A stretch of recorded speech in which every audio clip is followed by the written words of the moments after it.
코로나19로 인해서 참 많이 변했습니다. 이 변화된 삶이 다시 원래로 돌아갈 수 있을까? 모든 전문가들은 다시 돌아갈 수 없을 것이다 라고 이야기를 합니다. 거의 강제적으로 우리 삶에 변화가 일어난 거지요.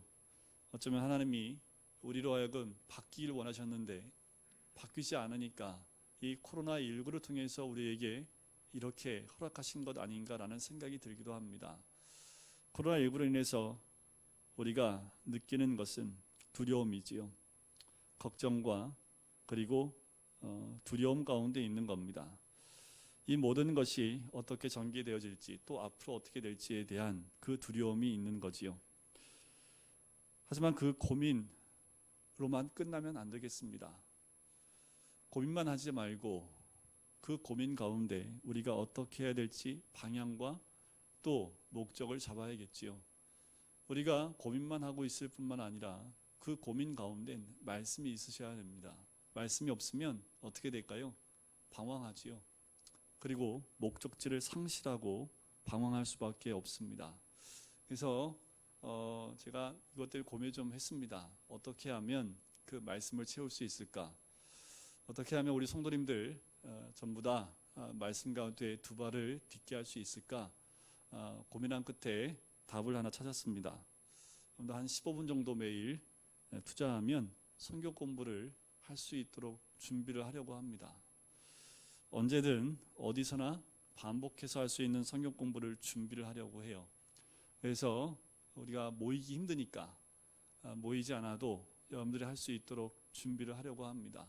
이것도 코로나19가 바꿔놓은 일상이라는 생각이 들어서 이렇게 바뀌어진 것도 하나님의 은혜가 아닐까라는 생각을 해보게 됩니다.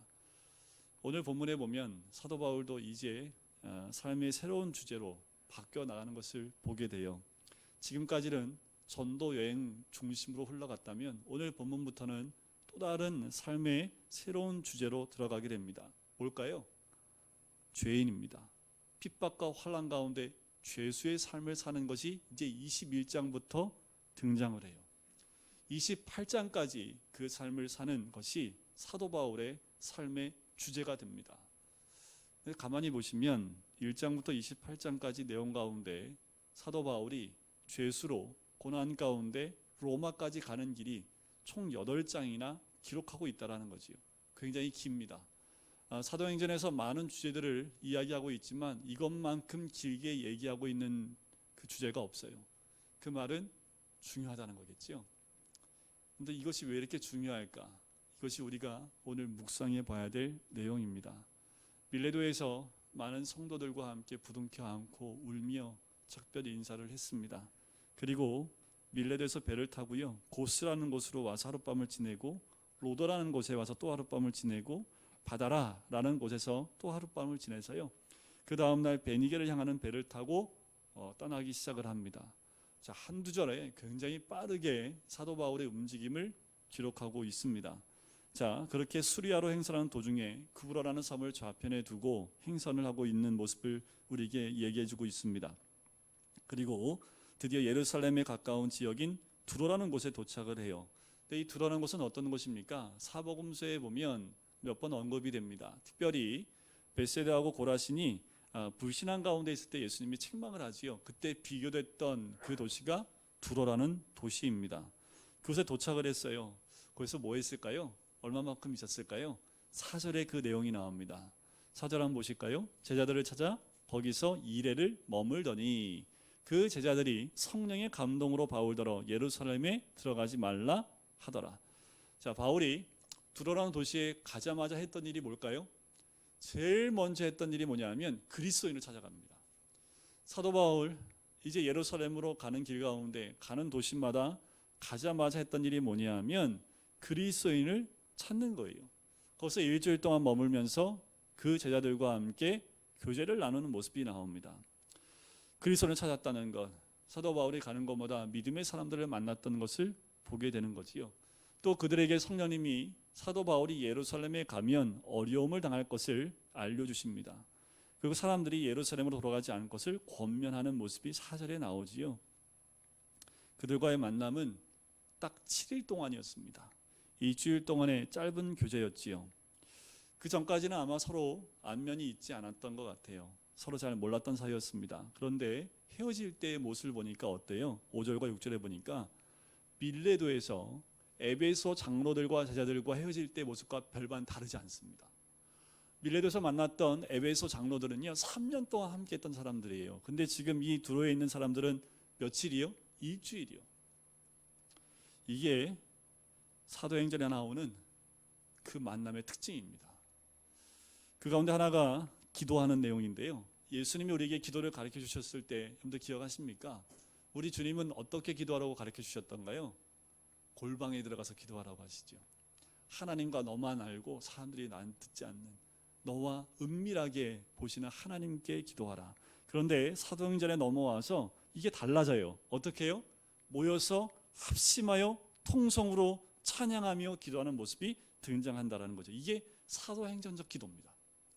방언으로 기도하고 찬양하며 기도하고 합심하여 기도하는 모습이 사도행전에 나와 있는 기도의 달라진 모습이라는 겁니다. 자, 만남도 마찬가지예요. 여러분들 사복음서에 나와 있는 예수님이 이 땅에 계실 때 제자들이 함께 울었다는 내용이 나온 적이 없어요. 예수님 십자가 길을 걸어가신다고 했을 때 예수님을 부둥켜 안고 엉엉 울면서 가시지 않으면 안 됩니까? 라고 말하는데 한 군데도 안 나옵니다. 예수님과 헤어짐의 아쉬움에 눈물 흘렸던 내용도 전혀 나오질 않아요. 단지 예수님의 말씀을 듣고 기적을 보고 놀랄 뿐이었다라는 거죠. 그런데 사도행전에 나오면 그 형태가 달라집니다. 오늘날 이 시대의 문제는 진정한 만남이 없다라는 겁니다. 우리가 참 많은 사람을 만나요. 그런데 그 만남, 여러 사람을 만나고 있지만 여전히 외롭고 고독함을 느낍니다. 언제나 혼자 있는 것 같지요. 진실된 만남이 없기 때문이에요. 심장을 떼어주고 나의 삶을 나눠줄 수 있는, 내 생명을 나누어 줄 수 있는, 내 것을 손해볼 수 있는 친구도 우정도 관계도 없기 때문에 그렇습니다. 우리들의 만남은 어떨까요? 그냥 일정 거리를 두고 만나고 있는 것 아닙니까? 딱 내 바운더리가 있습니다. 이 세계에 들어오지 못하도록 하는 그 만남 가운데 있는 것 아닙니까? 현대 생활의 모든 사람들의 구조가 이와 같습니다. 내 안으로 들어오지 않기를 바라는 거지요. 이게 교회 밖에서만 있는 일일까요? 교회 안에도 마찬가지지 않을까 하는 생각이 들어요. 예배를 드리러 왔다 갔다 하지요. 성도들 간의 교제도 있지만 일정한 선을 긋고 만납니다. 모임도 어느 정도 손해를 안 보는 범위 안에서 내 시간을 빼앗기지 않는 범위 안에서 만난다라는 거지요. 여러분, 이런 만남에 성령의 역사가 있을 수 있을까요? 이런 만남에서 어떤 변화가 일어날 수 있을까요? 아무 변화도 없지요. 떠나 헤어져도 잊을 수 있는 관계라면 무슨 의미가 있습니까? 코로나19를 통해서 어쩌면 우리 민낯이 그대로 드러나고 있는 것 아닌가라는 생각이 들어요. 우리 성도님들의 만남과 관계는 떠나도 잊을 수 없는 관계, 부탁하지 않아도 기도가 우러나올 수 있는 관계가 되어야 합니다. 이것이 진정한 만남이고 내 삶의 일부가 되어야 하고 내 심장의 일부를 나눠줄 수 있는 관계가 되어야 되지요. 그것이 바로 성령의 관계이고 영적인 관계입니다. 지금 그 어느 때보다 우리에게 이런 관계와 만남이 필요한 거지요. 저는 우리들의 만남이 긴 만남이 아닐지라도 우리 교회에서 만나는 만남이 바울과 같은 축복된 만남이 되기를 바랍니다. 일주일을 교제했지만 눈물을 흘릴 수 있는 관계, 마음과 마음이 통하는 관계, 영과 영이 통하는 관계가 되기를 원합니다. 이것이야말로 초대교회의 모든 성도들의 만남과 나눔이었고요. 그 안에 성령의 역사가 있었습니다. 바울을 보면 밀레도서뿐만 아니라 두로 이곳에서도 아름다운 관계를 맺었음을 알 수가 있는 거지요. 자, 이제 바울은 두로를 떠나지요. 그래서 7절에 보면 떠나서 돌레마이라는 곳을 갑니다. 그곳에서 그는 형제를 만나 또 하룻밤을 자지요. 그 다음날 가이사랴로 가요. 근데 가이사랴에 가서 8절에 보니까 누구를 만나요? 전도자 빌립을 만납니다. 학자들에 의하면 이 만남은 대략 한 20년 후의 만남이라고 얘기를 해요. 20년 전에 무슨 일이 있었을까요? 7장에 보면 스데반이 순교하는 장면이 나오죠. 예루살렘 교회에 핍박이 임해서 이 집사 빌립이 핍박을 피하여 사마리아 땅으로 갔던 그 사건을 8장에서 우리는 기억해 볼 수 있습니다. 그때 헤어진 거지요. 그리고 20년 만에 다시 만난 거예요. 다시 만났을 때 사도 바울이 뭘 얘기했을까요? 자신이 어떻게 예수를 만났는지, 또 어떻게 예수님을 전하기 위해서 20년 동안 1차, 2차, 3차 선교여행을 통해서 어떻게 예수님을 전하기 시작을 했는지, 그리고 더 놀라운 건 내가 사도가 됐다라는 것, 그것을 나누기 시작하지 않았을까요? 밤샜을 것 같아요. 목사들 만나면 밤새입니다. 여자 셋이 모이면 뭐 얘기하는데 이 목사 3명이 모이면요 집이 무너질 정도입니다. 그렇게 할 얘기들이 많아요. 했던 얘기 또 하면서도 또 얘기하고 성령 얘기하고 이 얘기 저 얘기 많이 합니다. 그런데 사도 바울과 빌립 이 집사에 비하면 아무것도 아니겠지요. 20년 만에 만났는데도 어때요? 어제 만난 것처럼 20년 동안 있었던 사건을 나누면서 하나님의 은혜가 아마도 둘이서 부흥회를 하지 않았을까라는 생각이 들어요.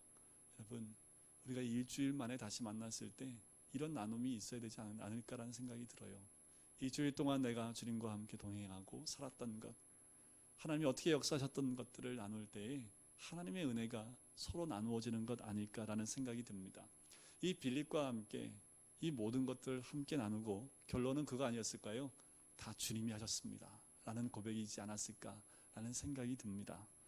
빌립과 함께 있을 때에 아가보라는 한 선지자가 와요. 10절부터 12절 세 계절에 의해서 이 아가보라는 선지자가 바울에 대한 예언을 하는 모습이 나옵니다. 바울이 예루살렘에 가면 어떻게 될지에 대한 부분을 이야기를 해요. 그 사람들이 또 이 가이사랴에 있는 빌립에 함께 있는 사람들이 뭐라고 합니까? 12절에 보니까 그 말을 듣고요, 바울에게 예루살렘으로 올라가지 말라라고 권하는 모습이 나옵니다. 사도 바울이 예루살렘에 가면 환난과 결박이 기다리고 있을 것이라는 사실 처음 듣는 거 아닙니다.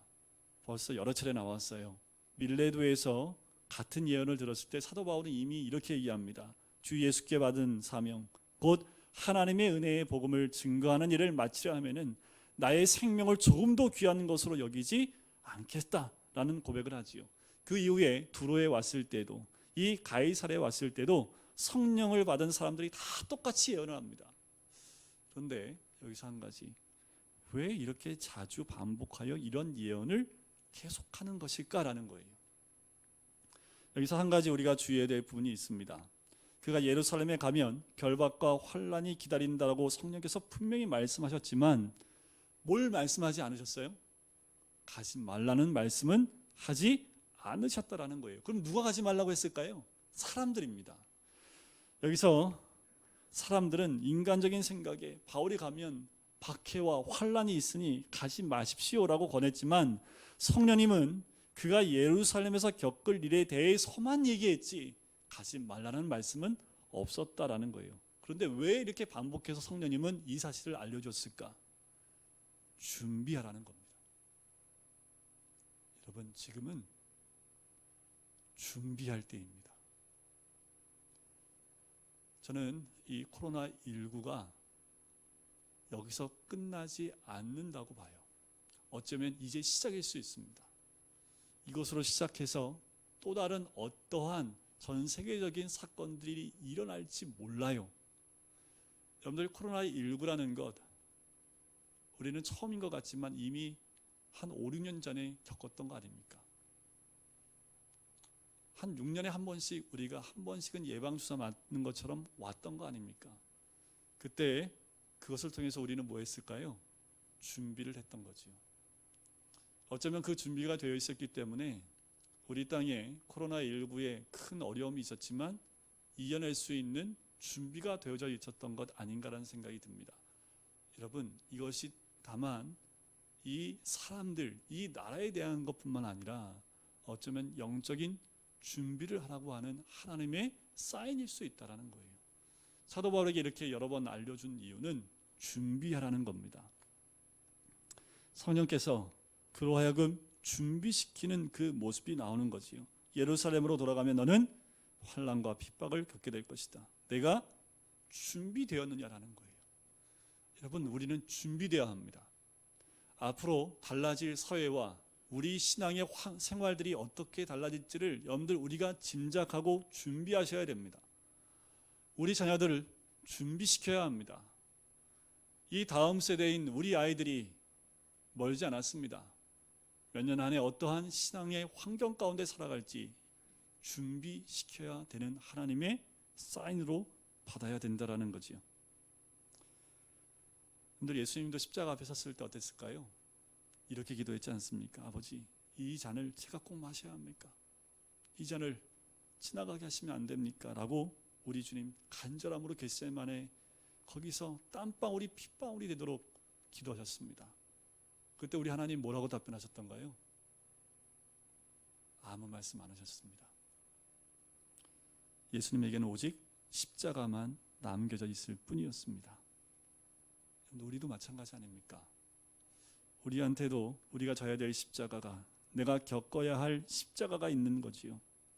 피하고 싶은데 계속 그 십자가를 보여주고 계시는 거예요. 예수님이 결정적인 순간에 결심을 하지요. 내 뜻대로 마옵시고 아버지 뜻대로 되기를 원하나이다 라고 고백을 합니다. 그리고 어떻게 해요? 십자가를 향하여 걸어가십니다. 성령님은 바울에게 반복적으로 말씀하셨습니다. 너 예루살렘 가면 박해와 핍박이 기다리고 있고 너는 죄수로 살아야 한다. 바울아, 너는 평생 이제부터 내 현주소는 죄인이다. 자유도 제한되고 활동도 제한될 거야. 그 말을 들을 때 얼마나 힘들었을까요? 사도 바울도. 아마 마음엔 그런 마음 있지 않았을까요? 죄수가 아닌 자유함으로 복음 전하면 안 됩니까? 라고 그 마음에 말하지 않았을까요? 그러나 하나님의 계획은 그게 아니었지요. 하나님의 계획은요, 죄수가 되어 로마로 가는 겁니다. 죄수가 되어서 복음이 전파되는 것이입니다. 그러므로 바울은 주님을 위하여 죄인으로 살 수밖에 없다는 것이지요. 이것이 바울에게 주어진 숙제였습니다.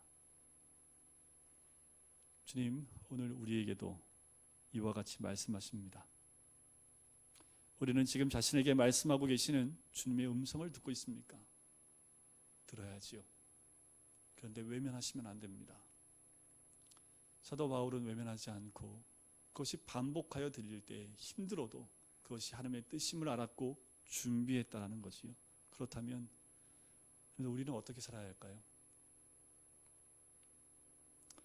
13절을 한번 보세요.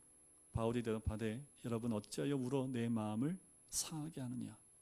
나는 주 예수의 이름을 위하여 결박당할 뿐 아니라 예루살렘에서 죽을 것도 각오하였노라.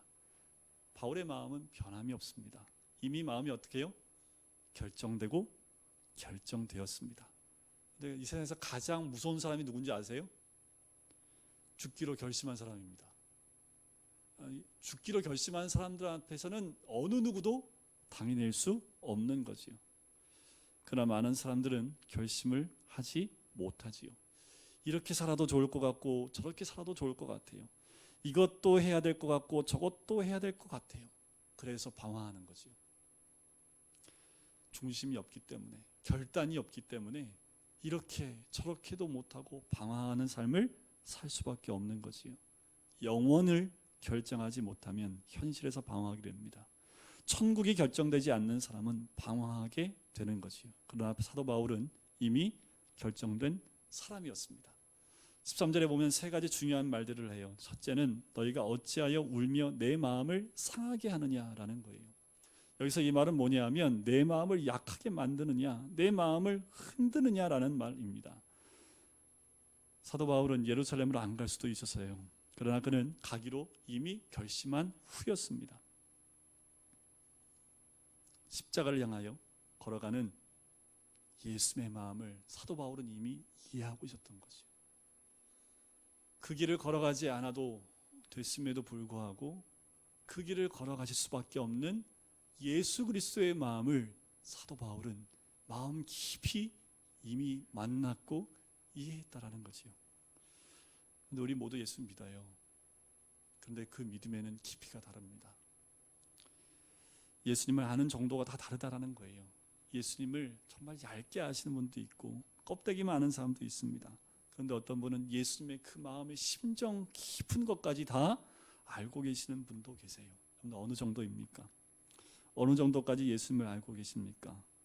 예수가 나를 위하여 십자가에 못 박혀 피 흘렸다는 사실만 알고 있습니까?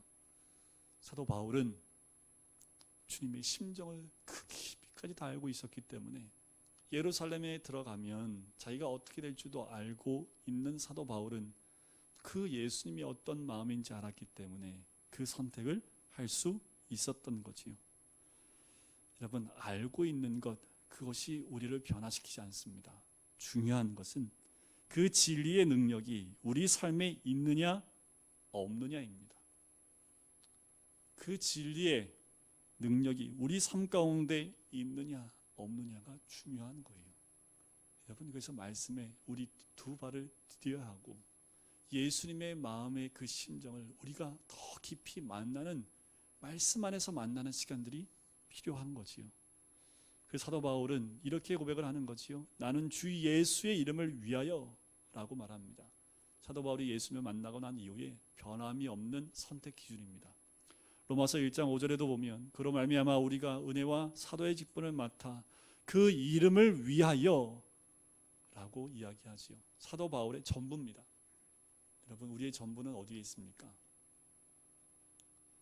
사도 바울은 예수 그리스도의 이름을 위하여 모든 것을 다 드렸던 사람이 사도 바울입니다. 세 번째는 죽을 것도 각오하였노라. 이제 그는 예루살렘을 향하여 초연히 걸어갈 수 있는 거지요. 나의 가는 길을 그가 다 아시나니. 여러분, 우리 가는 길 주님 다 아십니다. 우리가 가는 길에 우리 주님이 다 알고 계시다라는 거예요. 바울은 자기가 가야 할 길을 알고 있습니다. 죄수로서 살아가야 되는 것 알고 있어요. 그에게도 갈등과 유혹의 순간이 있지 않았겠습니까? 그러나 예수께로 자신의 마음을 정한 거지요. 죽을 것도 각오했다라는 겁니다. 여러분, 어쩌면 이후에 우리 모든 그리스도인들은 지금 이 사도 바울의 각오와 같은 각오로 살아야 될지도 모릅니다. 그 각오가 없으면 어쩌면 또 방황하고 방황하는 인생이 될 수밖에 없을 수 있습니다. 14절을 보세요. 그가 권함을 받지 아니하므로 우리가 주의 뜻대로 이루어지이다 하고 그쳤노라. 사도 바울은 예루살렘으로 가는 발걸음이 무겁지 않아요. 가볍습니다. 불안하지도 않아요. 지금 잡히면 어떻게 될까요? 고문도 당하고 또 고난도 당하고 할 텐데 그의 자유로움을 보게 되는 거죠. 사람들이 더 이상 붙잡지 않습니다. 주의 뜻대로 이루어지이다. 이번 코로나 바이러스로보다 더 중요한 근본적인 문제가 여기에 있습니다. 우리의 인생이 결정됐느냐 하는 거예요. 많은 사람들이 불안해합니다. 교회에 오는 것도 불안하고 교회에 와도 불안하고 찬송을 불러도 불안하고 교회 안에 있을 때는 조금 괜찮은 것 같은데 문 열고 나가면 또 불안하고 마음에 평안이 없지요. 찬송을 불러도 평안이 없습니다. 왜 그럴까요? 답은 간단합니다. 하나님을 신뢰하지 않기 때문에 그래요. 입으로만 하나님을 믿는다 고백할 뿐 실제로는 신뢰하지 않기 때문에 그렇습니다. 하나님을 신뢰하지 않으면 우리는 불안할 수밖에 없는 존재예요. 만약 우리가 하나님을 신뢰하지 않는다면 어떤 일이 생길까요? 하나님을 신뢰하지 않기 때문에 누구를 신뢰해요?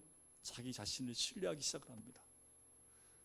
하나님을 신뢰하지 않기 때문에 현실로 다시 돌아가게 되는 거예요. 하나님을 믿는다고 하면서 결국 내 할 일은 내가 하는 거죠. 그 이유는 온전히 하나님만 신뢰하지 못하기 때문에 그렇습니다. 바벨탑이 무엇입니까? 그것은 하나님을 신뢰하지 않는 증표지요. 하나님을 잃어버리고 하나님을 신뢰하지 않는 인간이 자신을 보호하고 자신의 인생을 책임지기 위해 쌓던 성이 바벨탑입니다.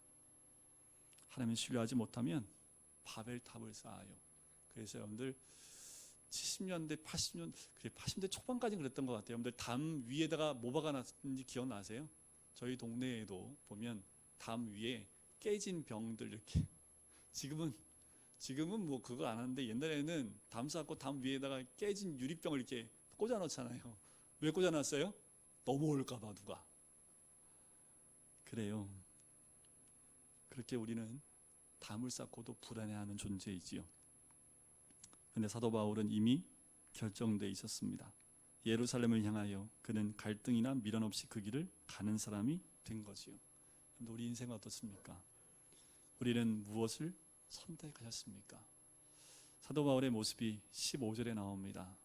이 여러 날 후에 여장을 꾸려 예루살렘으로 올라갑니다. 사도 바울의 모습을 한번 상상해 보면 그런 것 같아요. 그냥 뭘 꾸렸을까요? 개나리 보침 아닐까요?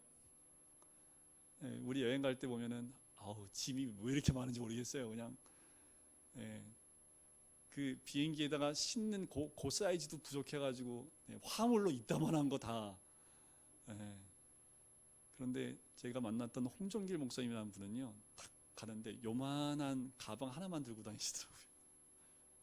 딱 간단해요. 양말 하나, 팬티 하나, 셔츠 하나. 그래서 주무실 때 다 빨아서 널어놓고 그 다음날 그거 다시 입고 이렇게 하신다고 하더라고요. 사도 바울 여장을 꾸렸는데 어떤 여장이었을까요? 정말 개나리 보침아니었을까라는 생각이 들어요. 너무 단순하고 간단한 준비지 않았을까? 핍박과 환란이 기다리고 있는 예루살렘을 향하는 그의 모습은 그냥 여장 하나 간단하게 준비해서요, 그냥 예루살렘 들어가는 겁니다. 이것이 결정된, 자기 인생이 결정되어지고 하나님을 신뢰하는 사람의 삶의 여정입니다. 두려울 것이 없어요. 내일 들어가면 죄수가 될 수 있음에도 불구하고 두려움이 없습니다. 간단한 여장 하나 꾸려서 개나리 보침 짓듯이 그냥 편하게 그 길을 가는 것이요. 그것이 하나님 앞에 결정된 사람들의 모습입니다. 두려움이 없어요. 내일 분명 고난이 있음에도 걱정과 두려움이 없는 인생입니다. 여러분, 우리 모두가 이 사도 바울처럼 준비되어진 인생, 그리고 개나리 보침처럼 자유로움 가운데 어떠한 고난이 와도 그 모든 것을 준비하는 마음으로, 예수님의 가슴으로 그 모든 것을 이겨낼 수 있는 우리 모든 성도님 되시기를 주님의 이름으로 간절히 축원드립니다. 우리